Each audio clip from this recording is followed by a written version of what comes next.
Hello. So today I'll be discussing a phenomenon I've seen in the fandom, and it's a rather curious one in my opinion, and it's pretty simple. Fanfics often have a very large focus on the trio. Now, this is rather surprising if you think about it, because canonically, this is not actually what happens. You know, past a certain point in time, she just stops paying attention to, Emma and Madison because Taylor's off doing things with the Undersiders. Then past a certain point, she stops giving a shit about Shadowstalker as a problem, and that just becomes someone to help her eventually, get shit done, fight Scion, stuff like that. So, I've got a few reasons why, and this isn't like anything too revolutionary. This is just I feel like I should spread this information.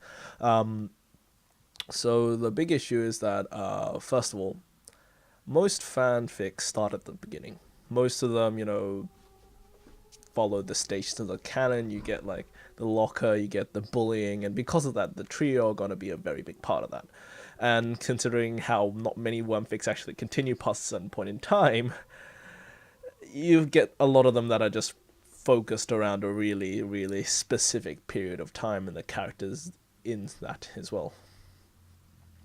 That's one part to it. I feel like another part is just because it's also the same reason people hate Umbridge, even though Voldemort is much more heinous, and then there's so much more love for Voldemort. And the simple reason is because it's really rare to meet a mass murdering psychopath, and it's much more rare to meet that asshole teacher who just has it out for you. And the same thing happens here. Like nobody's gonna meet, not many people are gonna meet a rich ass Asian gangster who sits in a lazy boy. Nobody's gonna meet a shadowy conspiracy organization. Nobody's gonna meet a psychopathic gang of nine wandering murder hobos. You're gonna meet bullies. And so I feel that a lot of times it's a lot of projection, and especially when it comes to them like getting justice, or like, it's very cathartic. I will give you that when you just see it well done, well that the when the trio gets their asses handed to them, or that the legal system works or something. Um, but it makes a lot of sense that it's sort of like cathartic and people sort of projecting to a certain degree of their own issues onto that. Not saying it's a bad thing because fair enough, but yeah, I feel like there is a different focus on different characters for different reasons, though, obviously. First of all, Madison has about two interpretations in this context. She's either the moldable character who everyone forgets because, let's be honest, there's almost no characterization on her in canon. Or, the kind of, I don't know how it happened, but I find like this is one of the nicer pieces of fanon where she's a queen bee to a certain degree. She's a social climber, and therefore she sort of attached herself to these other two people who have social status to maintain her own. And I find that quite interesting and quite a clever interpretation of it.